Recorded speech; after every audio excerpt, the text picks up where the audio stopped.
I spent a good chunk of June in an RV going across the country, starting in Phoenix and ending all the way up in Portland. 12 days, 3,000 miles, and 4 states. We took the Pacific Coast Highway to get there and saw some beautiful scenery and stopped in some really cool places along the way.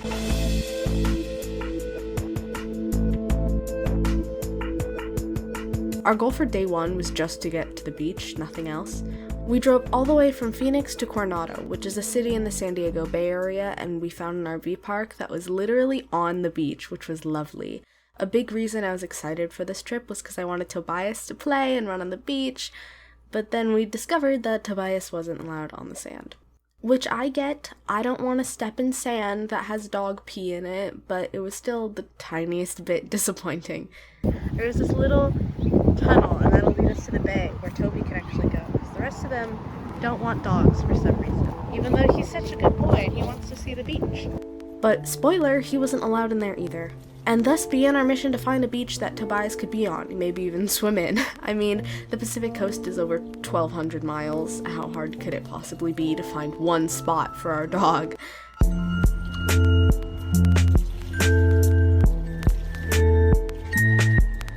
Basically, the only plan we had for day 2 was to head north and to go shopping.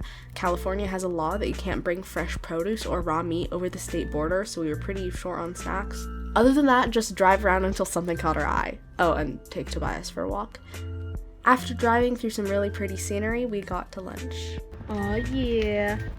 Oh yeah.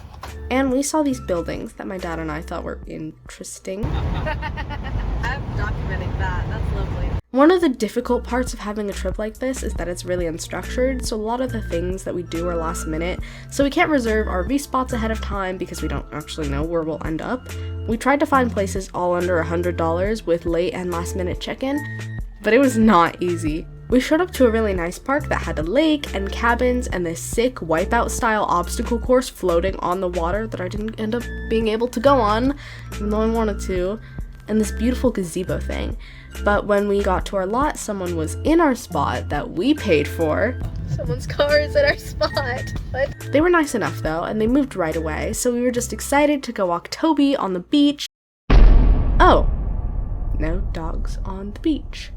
Well, it's fine. We walked him on the boardwalk bridge thing, and then we barbecued some dinner. Now that's good food. Look at that. We're so hungry.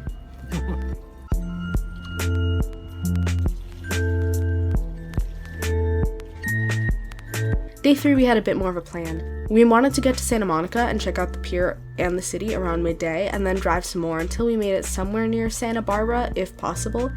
I also started feeling kind of dizzy and nauseous that morning, but it's probably fine.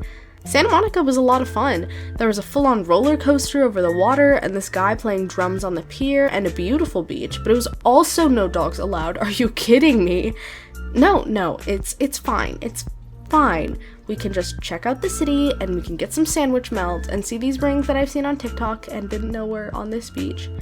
This is a part of the trip where the drive becomes truly gorgeous, as we were winding around these rocky cliffs overlooking the sea, and it'd just be really great to get a clear shot of that, but the amount of driving we did in nature means that no matter how much we wash the windshield, it'll always be clogged with dead insects. We made it to that night's campsite, which was less fancy than the other 2, but had a couple really redeeming qualities. Oh my god. After I sat on the swings, we went back to do another barbecue of grilled chicken and avocado tacos. That evening, after dinner, I started feeling really dizzy and sick again, but I figured it was probably just my imagination. I mean, driving is really tiring, so it can do weird things to you.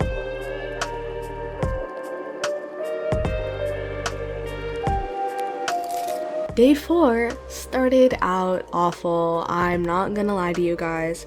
When I woke up, I literally saw the ceiling split in 2 and swirl around. I thought they just did that in movies and that it was an exaggeration. I couldn't get up because I was so nauseous. I couldn't stomach anything. Anytime I moved, my vision just swam around. But we had to keep moving to stay on schedule, so I got a pillow and tried to sleep off the dizziness and eat some saltines because I couldn't stomach anything more. Again though, the Pacific Coast Highway is a really beautiful drive, and I think there's one thing that really made me feel better and made all of the sickness worth it. I love In-N-Out. One good thing about Arizona, and I guess California, is In-N-Out. I would die for In-N-Out.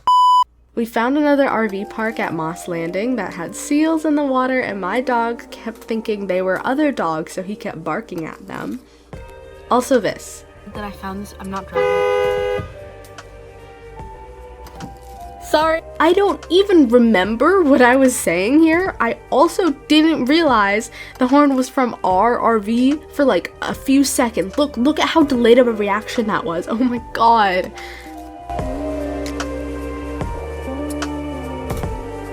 You know the drill by now. Walk Toby, drive, etc. We took a detour to see Pebble Beach, which was gorgeous with these wild plants and sea cliffs and forests. We weren't planning on going to Pebble Beach, but it kind of just fell into our laps, and I'm really glad it did. We then drove up to Santa Cruz, which is filled with these adorable Victorian-style houses. The forests around the road were starting to be less Californian wildflowers and more like lush northern forests, which I loved. You could still see the sea at a lot of points though, which was nice. We started to do a lot more night driving because if we didn't, we probably wouldn't make it to Oregon in time to get back down to Phoenix in order to return our RV, so we're on a schedule. Also, look at this gorgeous purple sunset. Arizona is known for its sunsets, but I've never seen the sky that color where I live. The problem with night driving when you're on a pretty unstructured road trip is that most RV parks have a check-in time during the afternoon, like 4 p.m., so we straight up couldn't find a place to set up that day. The solution is to pay for a motel in a town called Eureka and sleep in the parking lot because we didn't know if the hotel was pet-friendly and it was too late to ask anyone. Turns out it was pet-friendly, so we kinda just slept in the parking lot for nothing. This brings me to an interesting topic: RVs. We've never driven one this long, this far, or ever for that matter. We would have taken the car and stayed in hotels if it weren't for one factor: Tobias. We didn't want to leave him home alone, obviously, and pet hotels can be almost as expensive as human hotels in some places, so we needed to bring him with us. We didn't know how many pet-friendly hotels we'd find on the road, so we got an RV so he could walk around. Joke's on us though, because he just sat between the seats the whole time and never moved while we were driving. I thought that driving a rented RV and parking in nature would be cheaper than the combined human hotels and pet hotels and stuff, right? That's what I thought. Dead wrong. This thing guzzled hundreds of dollars in gas, sometimes in one day, not to mention the rental fees, pet fees, generator fees, cleaning fees, and more. And RV campsites are sometimes more expensive than actual motels and hotels with like real beds and clean showers that don't have mold in them. Also, a lot of places have extra fees for oversized vehicles, and roads, especially shitty pothole country California roads in tiny cramped towns, are impossible to navigate. Not to mention that the suspension, right rear view mirror, and AC were all broken. The AC was broken in the middle of summer, and you're in a 25-foot vehicle that's so loud you can't hear your father talk to you from 2 feet away.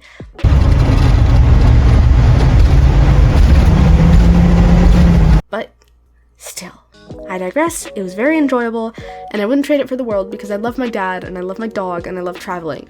Or whatever. Even though if you can find pet-friendly hotels in Eureka, which is a pretty small town, you can probably find one in all of the other significantly larger cities that we stopped in. But whatever.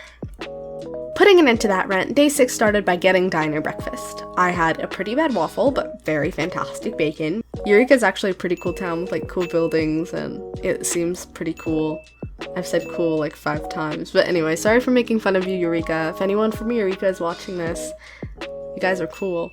We passed through this huge redwood forest with these huge, thick trees, which was amazing.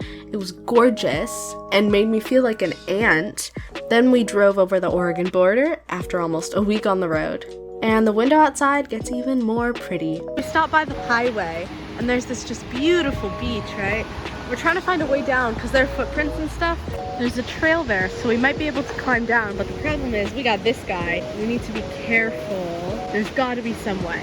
But we couldn't find a trail down, so we had to climb down these very big rocks, which wasn't hard for us, but Toby is smaller and very much not made for hill life, so we had to carry him, poor guy.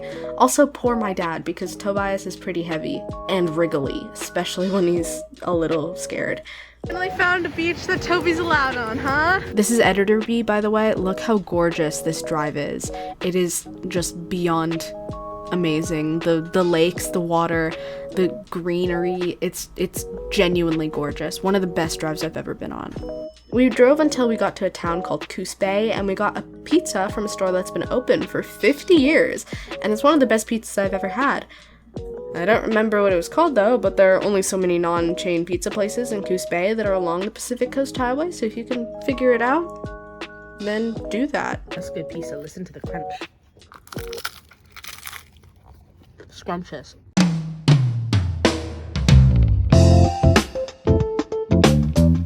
And how's it 9 p.m. and this bright outside? Do you have any opinions? Farther up north. Day 7, we were really close to Portland. We went to Tillamook, which I thought was a brand, but no, it's also a city. Tillamook. Tillamook. The Tillamook brand has a huge museum where you can look at these cool timelines and cheese-themed art installations and look at the cheese process in a factory and get free cheese slices and cheese curds and ice cream samples. Cheers.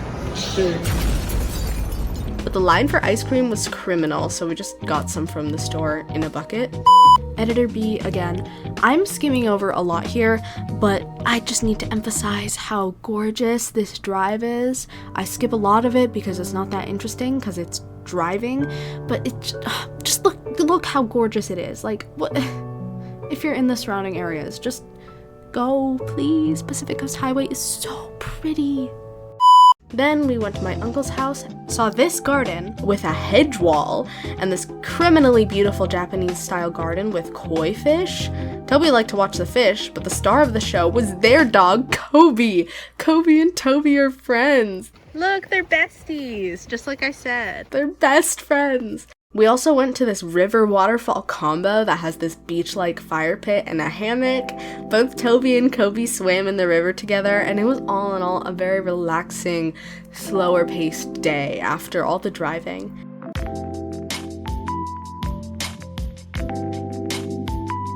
Day 8, we just kind of relaxed, enjoyed having actual internet, sitting by the fire even though it was summer, but Portland is pretty chill. Day 9 and 10, we actually saw some sights. In Corbett, I don't know how to say that, Corbett, we saw this unreal view of a gorgeous waterfall bridge combo. Here's the view from the bridge. Also, this was the forest where they filmed Twilight, across from a restaurant where we ate some amazing food. I had one of the best breakfasts of my life, and it's like in a hotel, which I was not expecting to be good, and it was just, look at that.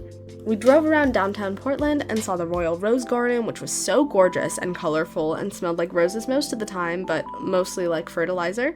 Still a great spot. Apparently that's where my uncle and aunt got engaged, which is super cute. Then day 12 came and we got prepared for the long drive home. Having taken the scenic route up to the Pacific Coast, we figured that if we wanted to get back in time to return that monster of an RV, we'd better take the significantly quicker I-5 to get home, which my dad did in just over 24 hours straight by pulling an all-nighter, waking up at 5:30 and getting us home just before 6. Sweet Jesus. I guess he's just built different.